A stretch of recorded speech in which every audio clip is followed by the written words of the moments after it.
texto, só lembrando que nós estamos fazendo uma série sobre a história do rei Ezequias, que eu intitulei Trazendo à Memória o que me dá esperança, porque essa história foi contada para pessoas em situações diferentes que precisavam ser encorajadas. Nós estamos lendo, na verdade, um trecho que é contemporâneo à vida de Ezequias, né? Isaías, que é o profeta que viveu durante os dias de Ezequias, escreveu isso. Então esse relato foi contemporâneo, mas a história dele foi recontada no livro dos Reis e depois no livro das Crônicas, que foram escritos cronologicamente nessa ordem. Primeiro Isaías, depois Reis, depois Crônicas. Sempre com o propósito de alertar o povo de certos erros, mas também trazê-los de volta a Deus e trazê-los esperança em Deus. E nós vamos continuar falando da história do rei Ezequias com esse intuito, tá?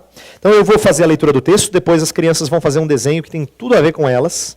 Eu vou dizer por que tem tudo a ver com elas, e aí a gente vai começar a exposição do texto. Então acompanhe a leitura que eu vou fazer do livro de Isaías, capítulo 37. Quando o rei Ezequias soube disso, isto é, soube da ameaça de Senaqueribe, através do seu comandante lá, lembra que nós falamos disso na semana passada, né? Quando o rei Ezequias soube disso, rasgou suas vestes, vestiu pano de saco e entrou no templo do Senhor. Depois enviou o administrador do palácio Eliaquim, o secretário Sebna e os chefes dos sacerdotes, todos vestidos de pano de saco, ao profeta Isaías, filho de Amós, com esta mensagem: Assim diz Ezequias, hoje é dia de angústia, de repreensão e de vergonha, como quando uma criança está a ponto de nascer e não há forças para dá-la à luz. Talvez o Senhor, o seu Deus, ouça as palavras do comandante de campo, a quem o seu senhor, o rei da Síria, enviou para zombar do Deus vivo. E que o Senhor, o seu Deus, o repreenda pelas palavras que ouviu. Portanto, ore pelo remanescente que ainda sobrevive. Quando os oficiais do rei Ezequias vieram a Isaías, este lhes respondeu: Digam ao seu senhor, assim diz o Senhor, não tenha medo das palavras que você ouviu, das blasfêmias que os servos do rei da Síria falaram contra mim. Porém nele um espírito para que quando ouvir uma certa notícia, volte à sua própria terra. E ali farei com que seja morto à espada. Quando o comandante do campo soube que o rei da Síria havia partido de Laquis, retirou-se e encontrou o rei lutando contra Libna. Ora, Senaqueribe foi informado de que Tiraca, o rei da Etiópia, saíra para lutar contra ele. Quando soube disso, enviou mensageiros a Ezequias com esta mensagem: Digam a Ezequias, rei de Judá, não deixe que o Deus no qual você confia o engane quando diz: Jerusalém não será entregue nas mãos do rei da Síria. Com certeza você ouviu o que os reis da Assíria têm feito a todas as nações, e como as destruíram por completo. E você acha que se livrará? Acaso os deuses das nações que foram destruídas pelos meus antepassados os livraram? Os deuses de Gozã, de Arã, de Rezefe e dos descendentes de Éden que estavam em Telassar? Onde estão o rei de Amate, o rei de Arpade, o rei da cidade de Sefarvaim, de Ena e de Iva? Ezequias recebeu a carta das mãos dos mensageiros e a leu. Então subiu ao templo do Senhor, abriu adiante do Senhor e orou: Senhor dos exércitos, Deus de Israel, cujo trono está entre os querubins, só tu és Deus sobre todos os reinos da terra. Tu fizeste os céus e a terra. Dá ouvido, Senhor, e ouve. Abre os teus olhos, Senhor, e vê. Escuta todas as palavras que Senaqueribe enviou para insultar o Deus vivo. É verdade, Senhor, que os reis assírios fizeram de todas essas nações e de seus territórios um deserto. Atiraram os deuses nela no fogo e os destruíram, pois em vez de deuses não passam de madeira e pedra, moldados por mãos humanas. Agora, Senhor, nosso Deus, salva-nos das mãos dele, para que todos os reinos da terra saibam que só tu, Senhor, és Deus. Então Isaías, filho de Amós, enviou esta mensagem a Ezequias: Assim diz o Senhor, Deus de Israel, ouvi a sua oração acerca de Senaqueribe, rei da Síria. Esta é a palavra que o Senhor falou contra ele. A virgem cidade de Sião despreza e zomba de você. A cidade de Jerusalém meneia a cabeça enquanto você foge. De quem você zombou e contra quem blasfemou? Contra quem você ergueu a voz e contra quem levantou seu olhar arrogante? Contra o Santo de Israel. Sim, você insultou o Senhor por meio dos seus mensageiros, dizendo: Com carros sem conta subi aos mais elevados e inacessíveis cumes do Líbano. Derrubei os seus cedros mais altos e os seus melhores pinheiros. Entrei em suas regiões mais remotas, na melhor parte das suas florestas. Em terras estrangeiras cavei poços e bebi água. Com as solas dos meus pés sequei todos os riachos do Egito. Você não soube que há muito eu já o havia ordenado? Que desde os dias da antiguidade eu o havia planejado? Agora eu o executo e faço você transformar cidades fortificadas em montões de pedra. Os seus habitantes, já sem forças, desanimam-se envergonhados. São como pastagens, como brotos tenros e verdes, como capim no terraço, queimado antes de crescer. Eu, porém, sei onde você está. Quando sai, quando retorna e quando você se enfurece contra mim. Sim, contra mim você se enfurece. O seu atrevimento chegou aos meus ouvidos. Por isso, porei o meu anzol em seu nariz e o meu freio em sua boca, e o farei voltar pelo caminho por onde veio. A você, Ezequias, darei este sinal. Neste ano vocês comerão do que crescer por si, e no próximo daquilo brotar. Mas no terceiro ano, semeiem e colham, plantem vinhas e comam o seu fruto. Mais uma vez um remanescente da tribo de Judá lançará raízes na terra e se encherão de frutos os seus ramos. De Jerusalém sairão sobreviventes e um remanescente do monte Sião. O zelo do Senhor dos Exércitos realizará isso. Por isso assim diz o Senhor acerca do rei da Síria. Ele não entrará nesta cidade, e não atirará aqui uma flecha sequer. Não virá diante dela com escudo, nem construirá rampas de cerco contra ela. Pelo caminhar por onde ele veio, voltará. Não entrará nesta cidade, declara o Senhor. Eu defenderei essa cidade e a salvarei por amor de mim e por amor de Davi, meu servo. Então, o anjo do Senhor saiu e matou 185.000 homens no acampamento. Voltou para Nínive, no acampamento assírio. Quando o povo se levantou na manhã seguinte, só havia cadáveres. Assim, Senaqueribe, rei da Síria, fugiu do acampamento, voltou para Nínive e lá ficou. Certo dia, quando estava adorando no templo do seu deus Nisroque, seus filhos Adrameleque e Sarezer o feriram a espada e fugiram para a terra de Ararat. E seu filho Esarhadom foi o seu sucessor. Um texto longo, mas uma história que eu tinha que ler do início ao fim para fazer sentido. Antes de falar aos adultos, quero que as crianças desenhem uma coisa simples, mas eu quero ver se você faz uma decoração nele. Eu quero que vocês desenhem um belo relógio. Um relógio. Sabe por quê? Uma das coisas que as crianças têm mais dificuldade quando o pai e a mãe falam assim, espera, é esperar. Não é? Criança parece que sempre está querendo, pai, olha só, chamando a atenção da mãe, e a mãe tem que dizer assim, espera. Né? Como é difícil para as crianças esperarem. O que a gente aprende com o passar do tempo é que esperar não é uma coisa difícil só para as crianças. Nosso Pai Celestial muitas vezes tem que dizer para a gente assim, espera.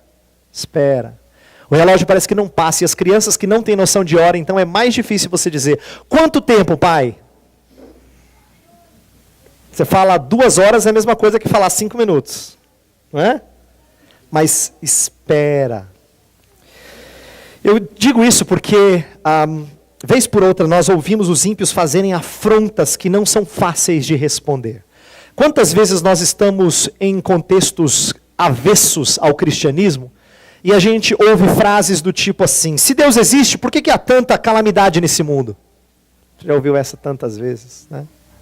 Ou se Deus é justo, por que uma criança indefesa nasce com o vírus HIV por culpa da mãe ou do pai?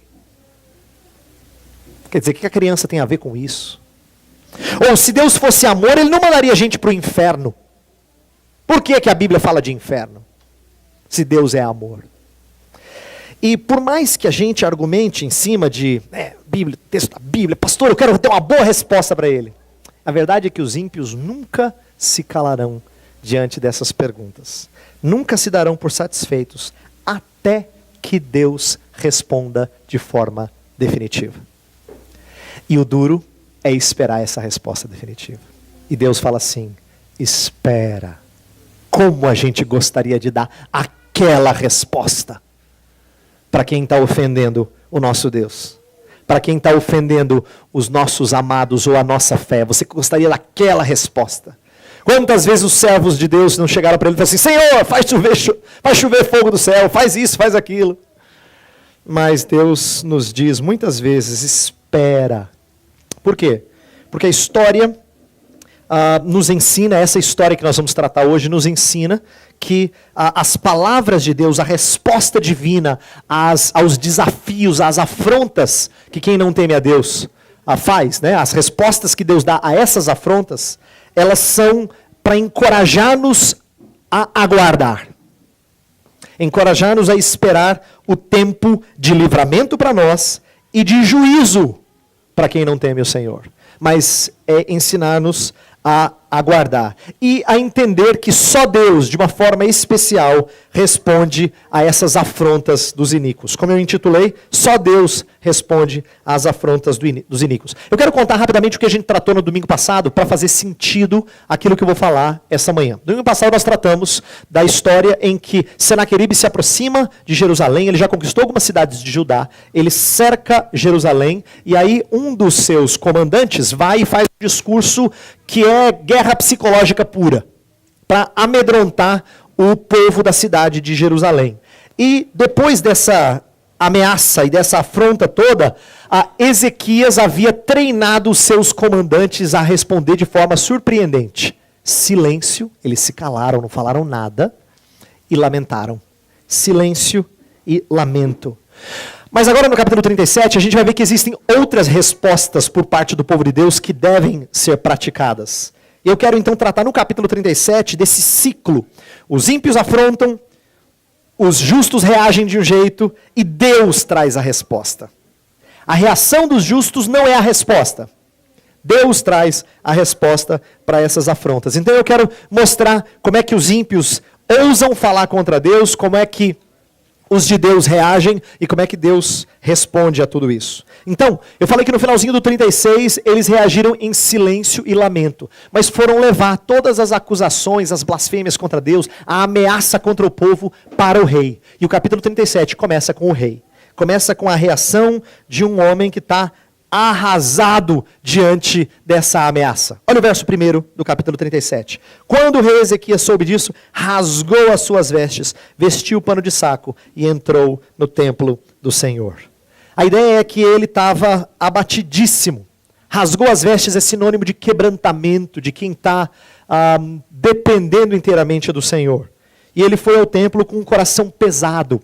Parecido com a história de Isaías, do profeta Isaías, que fala que no ano da morte do rei Uzias, Isaías viu o Senhor assentado num alto e sublime trono. Por quê? Porque ele foi para o templo. Isaías, o profeta, foi para o templo no ano da morte do rei. Porque era um tempo de abatimento. Mesma coisa aqui, Ezequias está abatido. Ele foi para onde? Foi na igreja.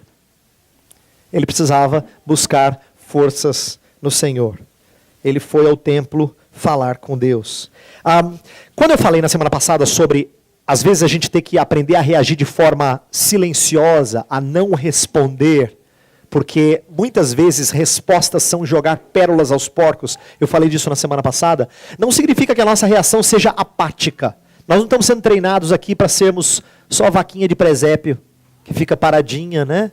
Como se isso fosse sinônimo de fé, não é isso. Ezequias é muito emotivo na sua reação, não tem nada de apático aqui, tá? Mas ele sabe que ele precisa colocar isso diante do Senhor, para que o Senhor lide com isso. Né? No início do capítulo, versos 1, 2, Ezequias está abatido e ele conduz os seus servos abatidos a procurar resposta de Deus. Então manda eles para falarem com Isaías. Isaías é o profeta que seria a voz de Deus. Então, curioso isso, porque quando as pessoas desafiam a nossa fé, no fundo, elas querem nos afastar de Deus. Rabsaqué, que foi o comandante que estava tentando desestabilizar o povo no capítulo anterior, ele estava tentando afastar o povo da confiança em Deus. A reação foi inversa. O povo se aproxima de Deus, o rei se aproxima do Senhor para ter proteção, para ter algum tipo de respaldo diante de tudo isso. E quando o rei manda a sua comitiva para conversar com Isaías, ele pede que Isaías interceda pelo remanescente. Olha o final do verso 4. Fala assim: portanto, ore pelo remanescente que ainda sobrevive. Em outras palavras, alguns já morreram, algumas cidades já foram destruídas, tem gente que já sofreu, mas tem um restante, tem gente ainda viva. Ore por esses, por favor, Isaías. Interceda por esses. A ideia é de que Ezequias se via como parte de um remanescente. Isso é bem a cara do povo de Deus no decorrer da história, né? De que a gente se sente parte de uma minoria quando você é confrontado, quando você é ameaçado. Quantas vezes você não se sentiu assim no seu lugar de trabalho, num ambiente totalmente impróprio para a sua fé, e aí você se sentiu quase que único? Ou quantas vezes na universidade você disse assim, eu não achei crente ainda que compartilhasse a minha fé. Por que tanta gente na universidade, você vai em lugares que reúnem milhares de pessoas e parece que quase ninguém teme o Senhor. Quase ninguém se dobra diante desse Deus.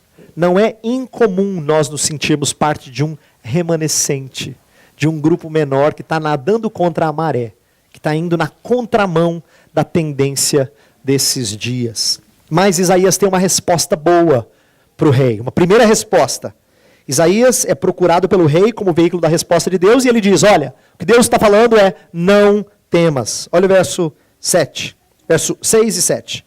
Assim diz o Senhor, não tenha medo das palavras que você ouviu. Verso 7, porém nele um espírito para que quando ouvir uma certa notícia, volte à sua própria terra e ali ferirei uma espada. Farei com que seja morto a espada. Então, a palavra primeira de Deus é uma palavra boa, mas é uma palavra que exige muita confiança, porque Deus não deu muitos detalhes do que ia fazer. Olha, eu vou botar um espírito para falar, para jogar um rumor, e ele vai deixar. Tá bom? Seria a sua reação natural, né? Tá bom, Deus, o Senhor falou que vai fazer, o Senhor vai fazer, né? Porque não parecia uma estratégia muito boa. Se Deus falasse, não, eu vou descer com exércitos do Egito para te proteger. Talvez Ezequias falasse assim, ah, bom. Mas não foi isso que Deus falou.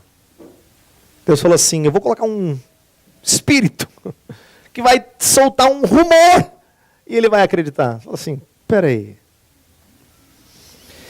Mas foi essa a palavra, não temas. Aí a partir do verso 8, nós vemos de novo os ímpios afrontando, blasfemando contra Deus. Por quê? O que acontece? No verso 8 até o verso 13, acontece o seguinte, Senaqueribe deixa Judá um pouquinho de lado e vai guerrear uma outra batalha. Por quê? Porque o rei da Etiópia, está lá no verso 9, ora, Senaqueribe foi informado de que Tiraca, o rei da Etiópia, saíra para lutar contra ele. Como o rei da Etiópia tinha se rebelado, o que poderia acontecer com Judá? Judá também poderia tentar se rebelar, porque todos eles estavam debaixo do poderio da Assíria. E muitas vezes, e Ezequias já havia cometido esse engano de fazer alianças com outras nações. Então ele poderia também querer se empolgar nessa luta com a Síria. Vamos atacar todo mundo junto. E aí, na hora que Senaqueribe vai lutar contra o rei da Etiópia, ele manda uma mensagem para Judá. Tipo assim, não se empolgue. Nem venha com ideias. E a mensagem que ele manda é semelhante às palavras ditas no capítulo 36. Olha lá, versos 10 a 13. Digam a Ezequias, rei de Judá, não deixe que o seu Deus, no qual você confia, o engane. Quando diz, Jerusalém não será entregue nas mãos do rei da Síria. Não seja enganado pelo seu rei, pelo seu Deus, como se a Síria não fosse conquistar você. E aí ele vai argumentar dizendo, por acaso algum outro Deus protegeu as outras nações que a Síria conquistou? Não. Por que o seu Deus seria diferente? Essa basicamente é o argumento que vem de Senaqueribe. Senaqueribe quer então impedir que Judá também se rebele nessa hora em que já tem uma nação tentando se livrar do poderio assírio. A reação de Ezequias agora é primorosa. A partir do verso 14, Ezequias rasga o seu coração, por assim dizer, diante do Senhor. Ele leva uma carta, Senaqueribe tinha escrito um documento, oficial, e ele leva a carta no templo. Olha lá, verso 14. Ezequias recebeu a carta das mãos dos mensageiros e a leu, então subiu ao templo do Senhor, abriu adiante do Senhor e orou. E ele fala, Deus, eu estou falando com o Deus, Criador dos céus e da terra. O Senhor não pode permitir isso aqui. Senhor, o Senhor não pode permitir isso aqui.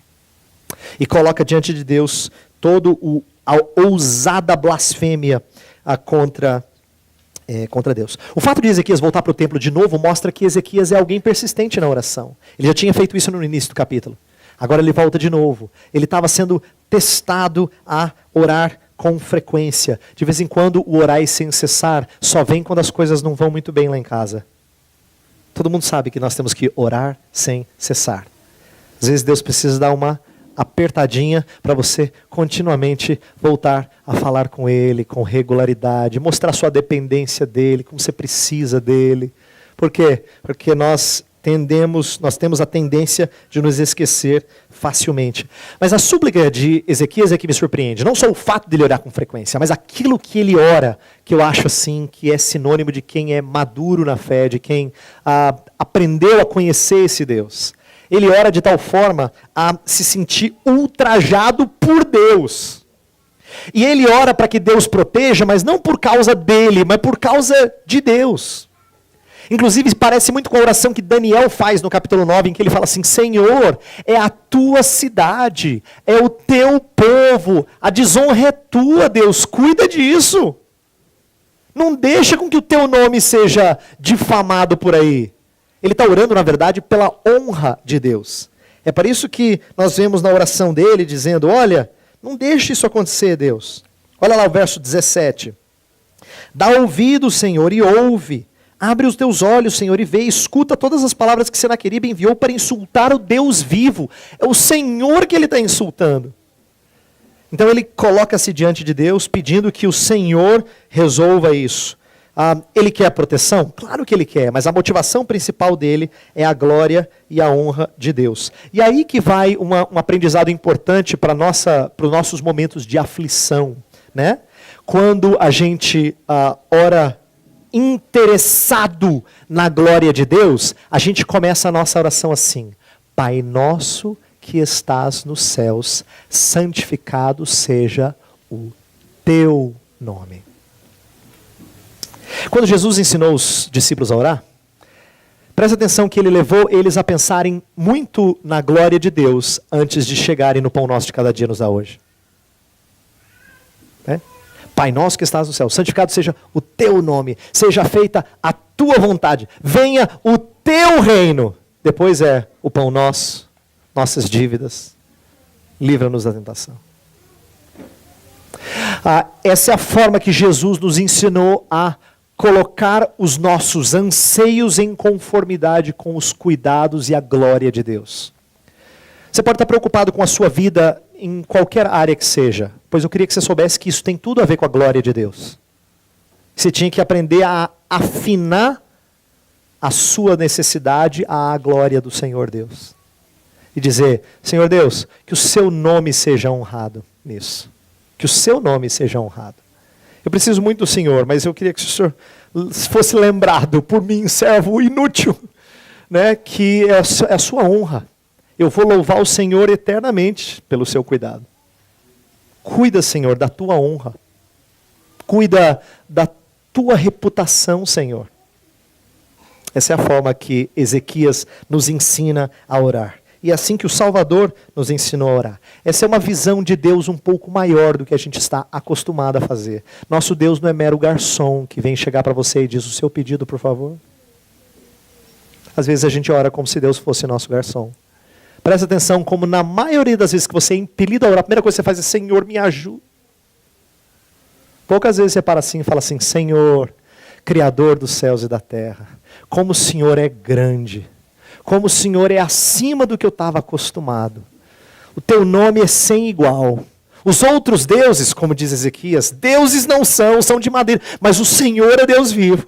É por isso que eu estou orando agora. Ele adora o Senhor, ele exalta o Senhor. Eu queria que você entendesse isso. A forma como a gente cultua aqui, ela não é desse jeito porque a gente é tradicional. Ela é desse jeito porque ela faz sentido. Por que a gente faz uma oração de adoração no começo do culto? É porque a gente tem que aprender a falar com Deus assim, elogiando a Deus. A gente começa a conversa com Deus falando: o Senhor é tão belo. Como o Senhor é belo. É? Como o Senhor é tremendo. O Senhor é especial. A gente falaria assim se a gente quisesse lisonjear alguém, né? Se a gente quisesse expressar o nosso carinho por alguém. Pois no amor com Deus isso tinha que ser uma frequente. Deus não é seu garçom. Embora Ele te auxilie. Ele não é seu garçom. Ele é o seu Deus. Aprenda a adorá-lo. Aprenda a pedir certas coisas porque a glória dele e a honra dele estão em jogo. É isso que a gente tinha que aprender a fazer. E Deus responde. Deus responde à oração de Ezequias de forma primorosa. Primeiro, na verdade, ele dá uma resposta que é uma humilhação a Senaqueribe, depois ele dá um sinal a Ezequias e termina com uma palavra muito encorajadora para todo o povo. Então, a primeira coisa, é uma resposta, na verdade, para Senaqueribe. Eu não digo que Senaqueribe necessariamente tenha ouvido isso, mas as palavras são dirigidas a Senaqueribe. A partir do verso 22 até o 29, a gente vê Deus humilhando o orgulho de Senaqueribe. Veja só, verso 22, ele fala assim, vamos pegar aqui o texto.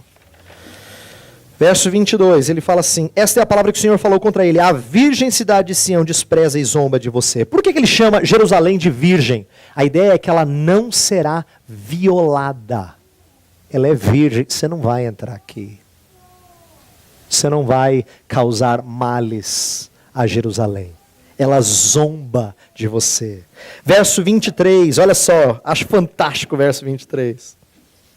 De quem você zombou e contra quem blasfemou? Contra quem você ergueu a voz e contra quem levantou seu olhar arrogante? Contra o Santo de Israel. Você mexeu com gente grande. Agora você vai ver, Senaqueribe. Quem que você acha que você está zombando? É contra o Santo de Israel. Você mexeu com o meu irmão.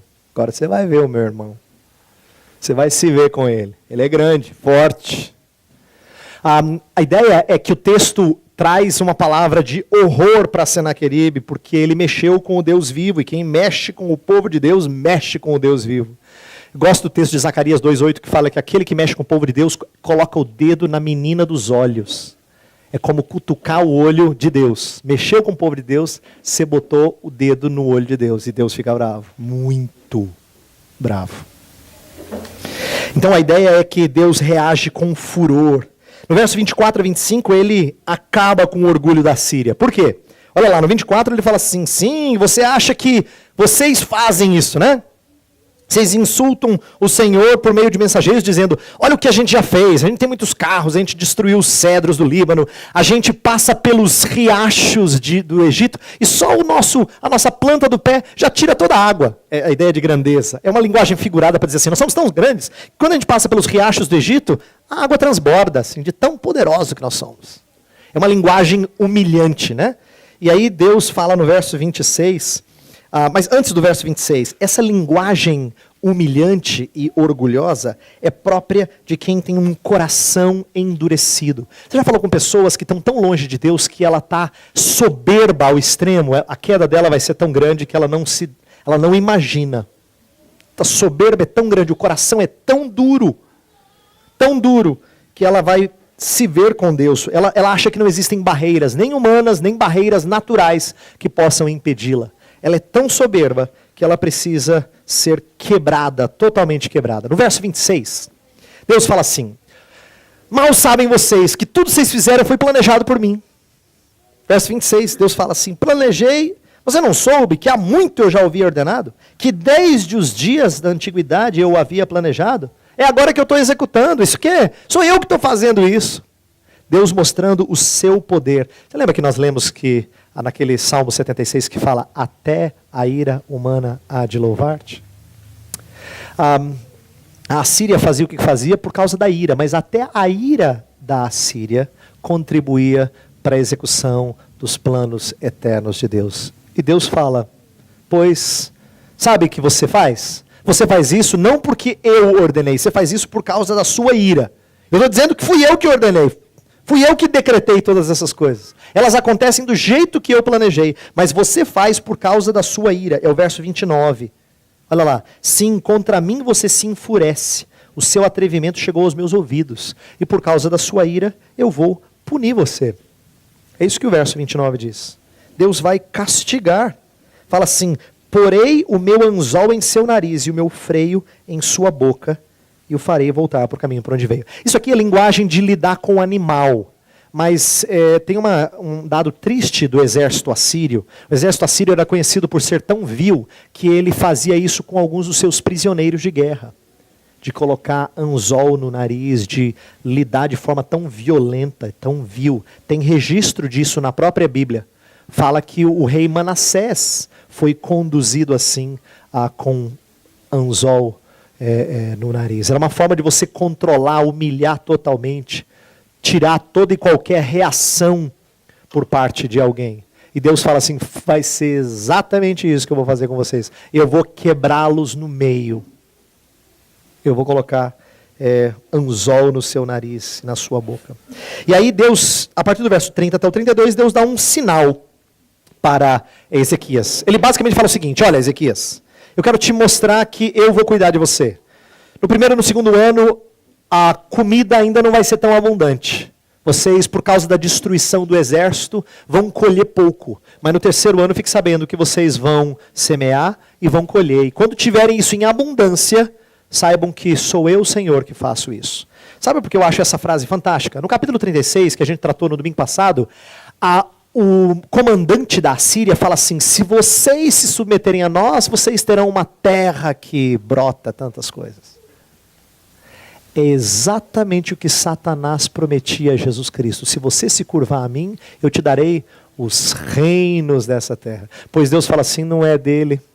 Ele está usurpando. Quem dá essas coisas sou eu. Ezequias, quando você tiver essas coisas, sabe que fui eu, o Senhor, quem fez isso. Sou eu, que não é o seu trabalho, não é a sua inteligência, não é a sua destreza em qualquer coisa que seja. Sou eu quem dou isso a você. E aí nos versos 33 e 35, Deus fala que a cidade não seria invadida. Não seria invadida. Não seria, uma flecha seria atirada. E isso aqui é interessante, porque essa profecia de Deus se cumpre. Tem um dado curioso que eu quero compartilhar com vocês. Existem escritos nos quais Senaqueribe, o verdadeiro Senaqueribe da história, deixou isso registrado. E ele fala de alguma das conquistas que ele teve lá em Judá. Ele fala que ele conquistou 46 cidades em Judá, provavelmente verdadeiro.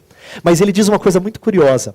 Lá nos anais da Assíria, ele diz assim, eu, Senaqueribe, cerquei o rei de Judá como se faz um passarinho dentro da gaiola.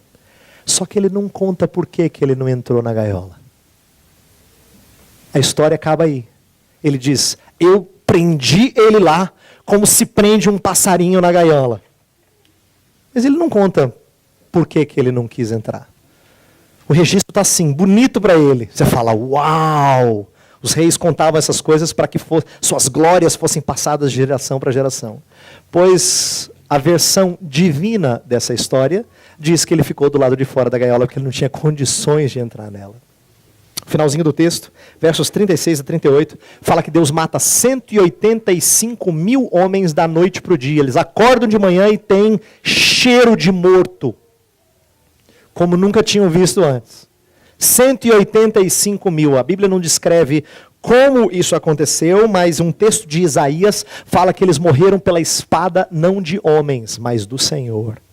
É o Senhor quem matou. Como ele fez, nós não temos detalhes, mas foi ele que tirou a vida desses todos. Isso mostra que Senaqueribe precisa ir para casa, porque ele ouviu um certo rumor e ele volta para sua casa. O espírito do qual Isaías falou no começo, né, era melhor voltar para casa, porque ele tinha que proteger a sua sede. E ele volta para casa envergonhado, coberto de vergonha. Agora, por que eu contei essa história toda e eu só estou detalhando aqui? Porque eu quero terminar com uma aplicação importante. Essa história aqui, ela tipifica o que acontece nas nossas vidas e o juízo final de Deus. Ela nos dá um vislumbre, um trailer daquilo que vai ser, da resposta de Deus a todos aqueles que o afrontam. O duro, porém, é o tempo que a gente gasta no templo orando, esperando que isso aconteça. Por isso que eu pedi para as crianças desenharem o relógio. Porque parece que a hora não passa. Chegou, mãe? Já chegou? Está chegando? Está perto? Nós fazemos parecido. E a gente tem aquela angústia e aquela vontade que Deus responda, para a gente dizer assim, bem feito. Né? Mas na verdade Deus nos ensina a aguardar em fé por esse juízo final. O texto que a gente leu no começo de Apocalipse 19, ele é o começo do texto em que Jesus Cristo vem e destrói os seus inimigos. Eu não li o trecho todo, seria mais longo, eu escolhi ler só esse trecho, mas em Apocalipse 19 fala que esse cavaleiro montado num cavalo branco vem e destrói as nações inimigas, isto é, aqueles que não querem nada com ele. Poucas são as vezes em que Deus opera juízo nesta vida presente, sabe? Poucas as vezes que a gente vê alguém que não ama a Deus sofrendo consequências terríveis dos seus atos.